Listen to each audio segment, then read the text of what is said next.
Hello student. Today started chapter number 5 part 2 democratic rights. हमारे जो लोकतांत्रिक अधिकार हैं लोगों के, सिटीजन्स के, उसके बारे में हम डिस्कस कर रहे हैं। पिछले वीडियो में हमने लाइव विदाउट राइट्स में हमने थ्री एग्जांपल्स बताए थे। एक प्रिजन इन ग्वांतानामो बे में, जो ग्वांतानामो बे जेल में जो प्रिजनर्स हैं उनके क्या राइट्स हैं और किस प्रकार से उनके राइट्स का डेमोलिश किया जा रहा है, उनको नष्ट किया जा रहा है, उसके बारे में डिस्कस किया। दूसरा पॉइंट हमारा आज का वही पॉइंट है जिसको हम डिस्कस करेंगे। दूसरा point citizen rights in Saudi Arabia, कि सऊदी अरब जो गल्फ़ कंट्री है, जो मुस्लिम कंट्री है, उसमें सिटीजन्स को किस प्रकार के राइट्स मिले हुए हैं। तीसरा है एथनिक मैस्के इन कोसोवो, जो कोसोवो में जनसंहार हुआ उसके बारे में है। ये हम नेक्स्ट वीडियो में पढ़ेंगे। लेकिन आज का जो हमारा डिस्कस का पॉइंट है citizens rights in Saudi Arabia. सऊदी अरब में किस प्रकार से सिटीजन्स को राइट्स मिले हुए हैं, क्या अधिकार हैं, अगर हैं तो किस प्रकार के हैं, क्या वे उनके फंडामेंटल राइट्स हैं, अगर हैं तो क्या उन राइट्स का वे फ़ायदा उठा रहे हैं, उनको यूज कर रहे हैं या नहीं कर रहे हैं। इसके बारे में हम इस सेकंड एग्जाम्पल में डिस्कस करेंगे, जिससे हमको ये पता लगेगा कि लाइफ विदाउट राइट्स यानी अधिकारों के बिना जीवन किस प्रकार का होता है। अगर अधिकार नहीं है तो जीवन कैसा है, अधिकार है तो जीवन कैसा है, और अधिकार नहीं है तो जीवन कैसा है। तो हमने प्रिजन्स इन ग्वांतानामो बे में देखा कि अगर उन लोगों को, उन प्रिजनर्स को अधिकार नहीं थे तो उनके ऊपर किसी भी प्रकार का केस नहीं चल पा रहा था। वे जेलों में पड़े हुए थे, उनका कोई सुनने वाला नहीं था, कोई ह्यूमन राइट कमीशन नहीं था। लेकिन लास्ट में एमनेस्टी इंटरनेशनल नामक ह्यूमन राइट कमीशन के द्वारा, ह्यूमन राइट इंस्टीट्यूशन के द्वारा उनकी बात को रखा गया। लेकिन उसको भी यूएसए ने नहीं माना, अमेरिका ने नहीं माना, क्योंकि America is a super power, महाशक्ति है। जितने भी वर्ल्ड इंस्टीट्यूशन है वो मेनली अमेरिका में स्थित है, इसलिए अमेरिका का हेगेमनी है यानी वर्चस्व है। America is a superior in world, यानी ये समझिए सर्वोच्च ये वेल्थ के हिसाब से, पावर के हिसाब से America is a super power. इसलिए जितने भी इंस्टीट्यूशंस हैं, वर्ल्ड इंस्टीट्यूशंस हैं, वह सबको अपने वर्चस्व के अंतर्गत रखता है, अपने अधिकार में रखता है। आज का जो पॉइंट है वो है citizens rights in Saudi Arabia, कि सऊदी अरब में सिटीजन्स को किस प्रकार के राइट्स मिले हुए हैं। आज हम इसी पॉइंट को डिस्कस करेंगे। देखिए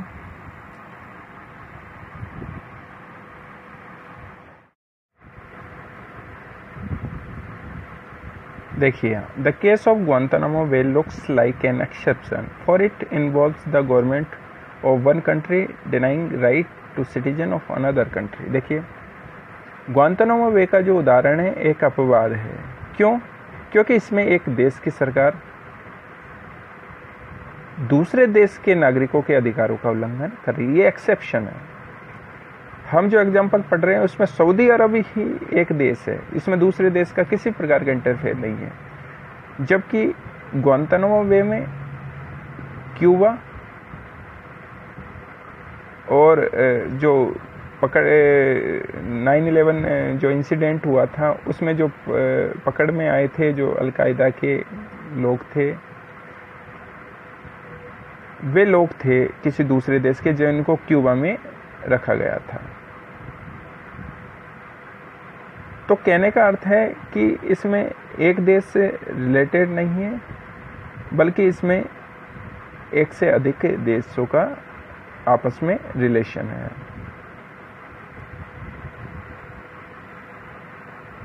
लेकिन आज का जो हमारा पॉइंट है वो सिर्फ सऊदी अरब से रिलेटेड है, जिसमें किसी अन्य कंट्री का, अनदर कंट्री का कोई इंटरफेयर नहीं है। इसलिए ग्वांतानामो बे वाला जो केस है वो एक्सेप्शन के रूप में है, वो एक से अधिक देशों से रिलेटेड है। जबकि citizen right in Saudi Arabia वाला जो एग्जाम्पल है वो केवल सऊदी अरबिया से रिलेटेड है। नेक्स्ट देखिए, let us therefore look at the case of Saudi Arabia and the position of the citizens with regard to their government. हम Saudi Arab के इस उदाहरण में ये देखेंगे कि वहाँ के जो सिटीजन्स हैं उनकी क्या पोजीशन है, उनको किस प्रकार से आज़ादी मिली हुई है या नहीं मिली है, वहाँ की सरकार ने उनको आज़ादी दे रखी है या नहीं दे रखी है। ये वे पॉइंट है जिनके आधार पर हम इसको डिस्कस करेंगे। First, second, third, fourth, fifth, ये 5 पॉइंट है जिनके आधार पर हम ये देखेंगे कि क्या वास्तव में सऊदी अरब में वहाँ के सिटीजन्स को वहाँ की गवर्नमेंट के द्वारा लिबर्टी दी गई है, फ्रीडम्स दिए गए हैं, फ्रीडम ऑफ एक्सप्रेशन दिया गया है या नहीं दिया गया है। वहाँ के लोगों की पोजीशन को देखेंगे, वहाँ के सिटीजन्स की पोजीशन को देखेंगे कि वास्तव में वहाँ के लोगों को राइट्स मिले हुए हैं या नहीं मिले हुए हैं।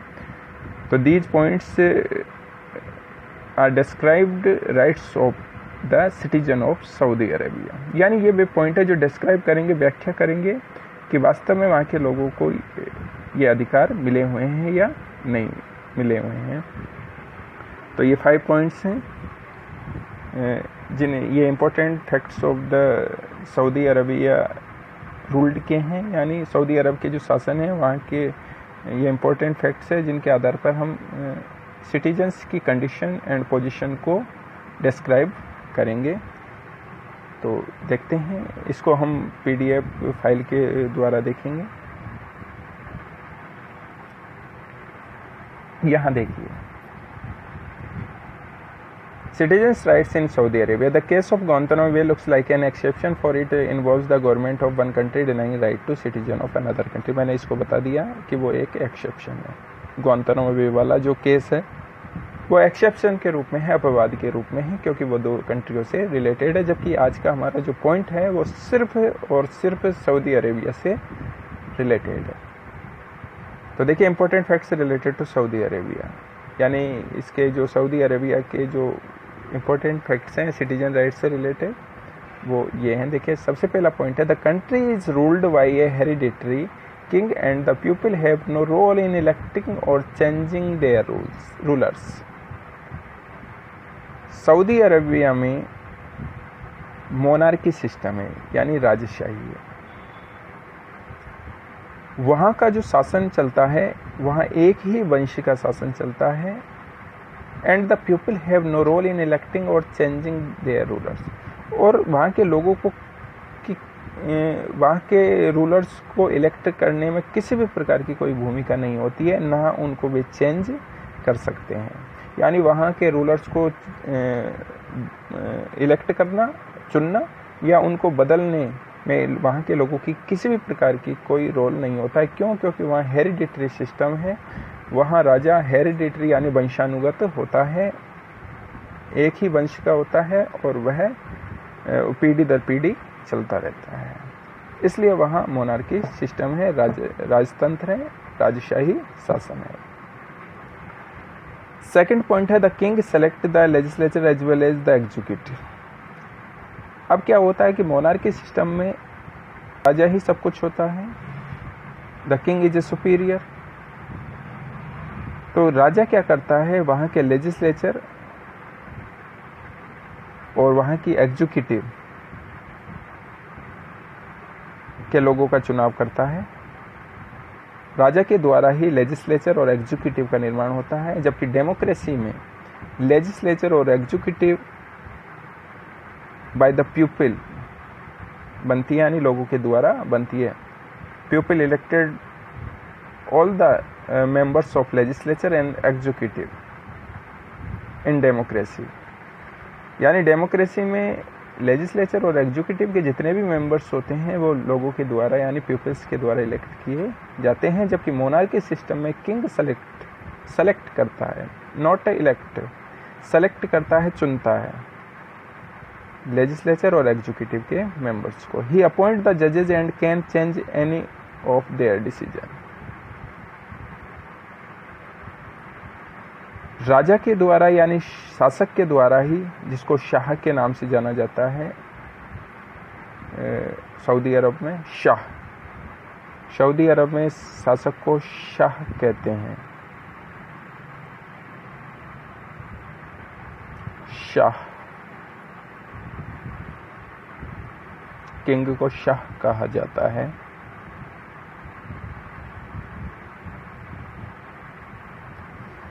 तो जो शाह होता है वही लेजिस्लेचर और एग्जीक्यूटिव को चुनता है। ही अपॉइंट द जजेज and can change any of their decision. और शाह के द्वारा ही जजों को चुना जाता है, यानी जुडिशरी को भी सेलेक्ट करने का काम, चुनने का काम शाह का ही होता है, यानी राजा का ही, शासक का ही होता है। और शाह यानी राजा, शासक को यह भी राइट्स है कि वह जुडिशरी यानी जो जज के द्वारा जो डिसीजन दिया गया उसको भी वह चेंज कर सकता है। जबकि भारत में इस प्रकार का कोई भी राइट्स नहीं है, केवल प्रेसिडेंट को छोड़कर। यानी सुप्रीम कोर्ट के डिसीजंस को चेंज करने का काम प्रेसिडेंट को दिया गया है, सिर्फ राष्ट्रपति को दिया गया है। जबकि यहाँ की प्रधानमंत्री को इस प्रकार का कोई राइट्स नहीं है। जबकि सऊदी अरब में किंग को सारे राइट्स है, वो लेजिस्लेचर, एग्जीक्यूटिव और जुडिशरी तीनों को अपॉइंट करता है, सेलेक्ट करता है। कहने का अर्थ है कि वहाँ लोगों को किसी भी प्रकार का कोई राइट्स नहीं मिला हुआ है। तीसरा पॉइंट है, थर्ड पॉइंट है, citizens can not form political parties और एनी पॉलिटिकल ऑर्गेनाइजेशंस। सिटीजन्स को यह अधिकार नहीं है कि वो कोई पॉलिटिकल पार्टी बनाए, क्योंकि पॉलिटिकल पार्टी उसी स्थिति में बनेगी जब इलेक्शन होगा। अब जब वहाँ इलेक्शन ही नहीं होते तो पॉलिटिकल पार्टीज बनाने का किसी भी प्रकार का कोई राइट नहीं बनता है। और एनी पॉलिटिकल ऑर्गेनाइजेशन, और कोई भी राजनीतिक संस्था नहीं बना सकते हैं। ये राजनीतिक संस्था और पॉलिटिकल पार्टीज केवल डेमोक्रेसी में ही बनाई जा सकती है। मोनार्की सिस्टम में इस प्रकार का किसी भी प्रकार का राइट सिटीजन्स को नहीं होता है। तो सिटीजन्स से पॉलिटिकल पार्टीज और पॉलिटिकल ऑर्गेनाइजेशन इस्टेब्लिश नहीं कर पा सकते हैं। क्यों? क्योंकि king is superior. King makes all the institutions related to making laws, interpret laws and implement laws। यानी कानूनों को पालन कराना, कानूनों को लागू करना, कानूनों को बनाने वाली जितनी भी संस्थाएं हैं वह सब किंग के द्वारा ही सेलेक्ट होती है, अपॉइंट होती है। तो ऐसी स्थिति में किसी भी पॉलिटिकल पार्टीज और पॉलिटिकल ऑर्गेनाइजेशन का जो एग्जिस्ट होने की जो स्थिति है वो शून्य है, जीरो है। Media can not report anything that the monarch does not like. अब यहाँ देखिए, इंडिया में मीडिया को फ्री हैंड मिला हुआ है, वो कुछ भी छाप सकती है। वो प्राइम मिनिस्टर के खिलाफ भी कुछ भी छाप सकती है, किसी भी लीडर्स के खिलाफ, किसी भी पॉलिटिकल पार्टीज के खिलाफ कुछ भी पब्लिश कर सकती है, किसी भी प्रकार का कमेंट्स पास कर सकती है। लेकिन सऊदी अरेबिया में media can not report anything, यानी मीडिया को ऐसा कोई अधिकार नहीं है कि वह राजा के खिलाफ यानी शाह के खिलाफ किसी भी प्रकार की रिपोर्ट छाप सके। That the monarch does not like, जिसको वह पसंद नहीं करता। यानी शाह को अगर कोई चीज़ पसंद नहीं आती है तो मीडिया में इस प्रकार की किसी भी रिपोर्ट को पब्लिश नहीं किया जा सकता। यह एक तरीके से शाही जो वहाँ का शासक है वही सर्वे सर्वा है, उसके बिना कोई भी फंक्शन नहीं हो सकता, कोई कार्य नहीं हो सकता। वहाँ ना मीडिया को लिबर्टी मिली हुई है, ना जुडिशरी को लिबर्टी मिली हुई है, ना एग्जीक्यूटिव, ना लेजिस्लेचर। कहने का अर्थ है कि all the institutions are suffered in this country, यानी ये जितने भी इंस्टीट्यूशन है सफर्ड कर रहे हैं, यानी अपने आप को एक तरीके से फ्री यानी जो स्वतंत्रता मिलनी चाहिए वो नहीं मिल पा रही है। और ये सब केवल डेमोक्रेसी में हो सकता है, मोनार्की सिस्टम में नहीं हो सकता। और जबकि ज़्यादातर जितने विश्व के वर्ल्ड के जितने भी कंट्रीज हैं वहाँ डेमोक्रेसी एस्टेब्लिश हो चुकी है, लेकिन कुछ गल्फ कंट्रीज ऐसे हैं जहाँ आज भी मोनार्की सिस्टम है और वही चल रहा है।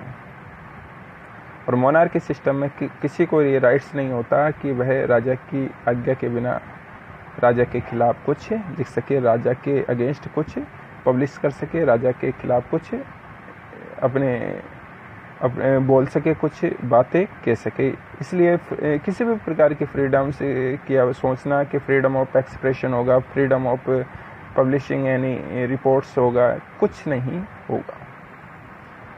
नेक्स्ट पॉइंट है there is no freedom of religion, every citizen is required to be Muslim. देखिए, सऊदी अरब में नो फ्रीडम ऑफ रिलीजन यानी धर्म के अधिकार नहीं है, यानी धार्मिक अधिकार नहीं है। Every citizen is required to be Muslim, हर व्यक्ति वहाँ मुस्लिम होना जरूरी है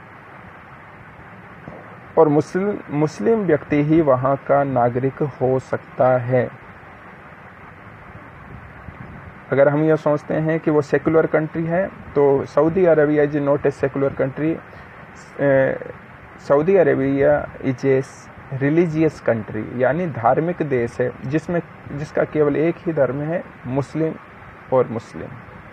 वहाँ के सिटीजन्स को केवल मुस्लिम होना ज़रूरी है, उसी को वहाँ की सिटीजनशिप मिल सकती है। अगर नॉन मुस्लिम्स लोग हैं जैसे हिंदू है, सिख हैं, क्रिश्चियनिटी वाले हैं, पारसी हैं, उनको वहाँ की सिटीजनशिप नहीं मिलेगी, केवल मुस्लिम्स को ही वहाँ की सिटीजनशिप मिलेगी। सिर्फ वहाँ अगर नॉन मुस्लिम है तो वहाँ नौकरी कर सकते हैं या और कोई काम कर सकते हैं, लेकिन वहाँ रेजिडेंशियल जो सिटीजनशिप है रेजिडेंट की, वो केवल मुस्लिम्स को ही मिलेगी। Non Muslim residents can follow their religion in private but not in public. वहाँ रहने वाले नॉन मुस्लिम जो रहते हैं, वहाँ के लोग जो नॉन मुस्लिम्स हैं, हिंदू हैं, क्रिश्चियनिटी है, सिख हैं या जो भी हैं, जो मुस्लिम नहीं है, वे अपने धर्म को प्राइवेटली यानी निजी तौर पर अपने घर के अंदर ही उसको फॉलो कर सकते हैं। यानी पूजा पाठ करना है या कोई ऐसा काम करना है, वह अपने घर के अंदर ही कर सकते हैं, पब्लिकली नहीं कर सकते कि आप सड़कों पे चलकर कोई यात्रा निकाल रहे हैं या किसी भी प्रकार की ऐसी एक्टिविटीज़ कर रहे हैं जो मुस्लिम रिलीजन से रिलेटेड नहीं है। वो ऑफेंस माना जाता है सऊदी अरेबिया में, इसका बहुत कड़ा पनिशमेंट मिलता है। इसलिए नॉन मुस्लिम जो रेजिडेंट है वे पूजा पाठ करना या किसी प्रकार की प्रेयर करना जो धर्म से रिलेटेड है, रिलीजन से रिलेटेड है, वो अपने घरों में ही कर सकते हैं, पब्लिकली नहीं कर सकते, किसी सार्वजनिक स्थान पर नहीं कर सकते। तो इसका मतलब वहाँ राइट टू रिलीजन भी नहीं है, वहाँ राइट टू एक्सप्रेशन भी नहीं है। कहने का मतलब है कि वहाँ किसी भी प्रकार का कोई ह्यूमन राइट नहीं है, लोगों को कोई अधिकार नहीं है। सिर्फ यह अधिकार है कि वह राजा शाह की आदेशों का पालन करें और शाह के आदेशों के आधार पर ही चले, उनके रूल्स एंड रेगुलेशन को फॉलो करें। नेक्स्ट पॉइंट है fifth, women are subjected to many public restriction. जो वहाँ की औरतें हैं, महिलाएं हैं सऊदी अरब की, उन पर कई प्रकार के पब्लिक रेस्ट्रिक्शन लगे हुए हैं, सार्वजनिक प्रतिबंध लगे हुए हैं। कहने का अर्थ है कि जैसे वो अकेली बाजार नहीं जा सकती, मार्केट नहीं जा सकती है, सड़कों पे नहीं घूम सकती है, इस प्रकार से पब्लिक रेस्ट्रिक्शंस लगे हुए हैं। अगर कोई भी औरत अगर अपने घर से बाहर अकेली जाने की कोशिश करती है तो उसके खिलाफ कई प्रकार के रेस्ट्रिक्शंस वहाँ के शाह के द्वारा लगाए गए हैं। इसलिए उनको अपने पति के हस्बैंड के साथ ही जाना होता है या पारिवारिक जो भी सदस्य उसके साथ जाना होता है। The testimony of one man is considered equal to that of two women. The testimony यानी जो एक आदमी का जो स्टेटमेंट है, टेस्टिमोनी यानी स्टेटमेंट यानी कोई जो अपनी बात को कहना है, विवरण देना है वो। तो the testimony of one man यानी एक व्यक्ति की जो गवाही होती है या बयान होता है, उसको कंसीडर किया जाता है equal to that two women. यानी दो औरतों का बयान यानी दो औरतों का कहा गया बयान या स्टेटमेंट एक व्यक्ति के बयान के बराबर होता है। यानी एक व्यक्ति अगर विवरण दे दे तो कहने का अर्थ है कि वह दो वुमेन्स के द्वारा दिए गए स्टेटमेंट के बराबर होता है। इसका अर्थ यह है कि वहाँ लोगों जो मेन है उसकी पोजीशन अगेंस्ट वुमेन्स ज़्यादा सॉलिड है, ज़्यादा अच्छी है। इसका मतलब वहाँ मैन इज ए सुपीरियर जो व्यक्ति होता है वो सुपीरियर होता है अगेंस्ट वुमेन, यानी वुमेन्स के विरुद्ध में जो लोगों की स्थिति है, वहाँ की मेंस की, आदमियों की स्थिति है, वो ज़्यादा सुपीरियर होती है। इसका अर्थ है कि वहाँ जो इक्वलिटी है वुमेन और मेन के बीच की वो नहीं है, यानी राइट टू इक्वलिटी का भी वहाँ कोई प्रोविज़न नहीं है। इसका अर्थ है कि वहाँ जो हमको फंडामेंटल राइट्स में जो right to equality, right to freedom of expression, right to religion, इस प्रकार के जो राइट्स दिए गए हैं, राइट टू वोट, वहाँ इस प्रकार का कोई भी राइट सिटीजन्स को नहीं मिला हुआ है। कहने का अर्थ है वहाँ ना तो लोगों को ना ही वुमेन्स को किसी प्रकार का वोटिंग राइट मिला हुआ है। इसका मतलब वहाँ राइट्स का कोई एग्जिस्टेंस नहीं है या अस्तित्व ही नहीं है। This is true not just of Saudi Arabia, ये सही है। This is true not just of Saudi Arabia, there are many countries in the world, ये सही है, लेकिन ये केवल सऊदी अरब तक ही लिमिटेड नहीं है। कुवैत में भी इस प्रकार की पोजीशन है, यानी कई जगह इस प्रकार की पोजीशन है जहाँ रिलीजियस तौर पर वहाँ के शासक को हेरिडिटरी सिस्टम के अकॉर्डिंग चुना जाता है। There are many countries in the world where several of these condition exist, यानी विश्व में कई देश हैं जिसमें इस प्रकार की कंडीशन है, विशेषकर गल्फ कंट्रीज में, गल्फ यानी खाड़ी देश जो मुस्लिम कंट्रीज हैं उसमें इस प्रकार की व्यवस्था है, जहां ना किसी भी प्रकार का राइट्स वहाँ के सिटीजन्स को नहीं मिला हुआ है। तो आज के वीडियो में हमने इस सेकंड पॉइंट के बारे में डिस्कस किया, citizens right in Saudi Arabia. Next में हम कोसोवो में जो नरसंहार हुआ था, मैसेकर हुआ था, उसके बारे में डिस्कस करेंगे। Okay, thank you very much.